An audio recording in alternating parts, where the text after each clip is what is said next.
ધન્યવાદ ધન્યવાદ. કેવા છો બધા? મજામાં? એકદમ પાણી છે. આજકાલનું વાતાવરણ જોઈએ છે ને કેટલું ખરાબ થઈ ગયું છે. ઓકે રમેશભાઈ દેખાતા નથી ને આપડા એવી ઉંમર થઈ ગયા અરે બહુ વાતાવરણ બહુ બગડી ગયું છે. મહેશભાઈ આવા જોઈએ.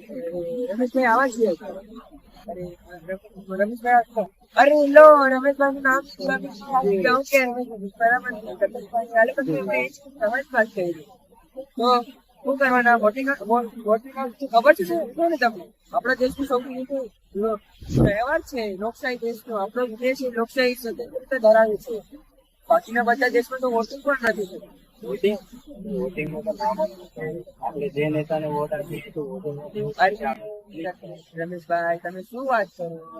અગર જો તમે સાચા મંત્રીને વોટ આપશો તો વેચ કરશે ને સર? શું સાચા ને શું ખોટું બધા એક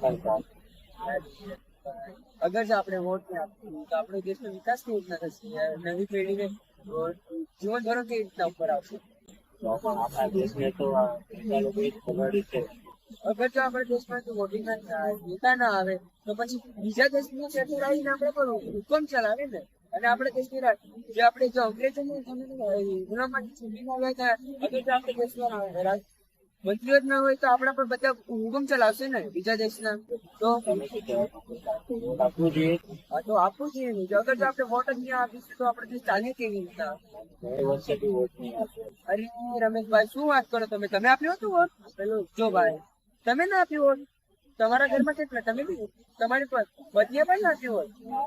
અરે રમેશભાઈ આ વખતે ચોક્કસ આપજો વોટ. હા તમે બી ચોક્કસ આપજો વોટ. મિત્રો અગર તમારા ઘરમાં 18 કે તેથી વધુ વર્ષ કોઈ વ્યક્તિ હોય તો તે ચોક્કસ વોટ આપવા જવું.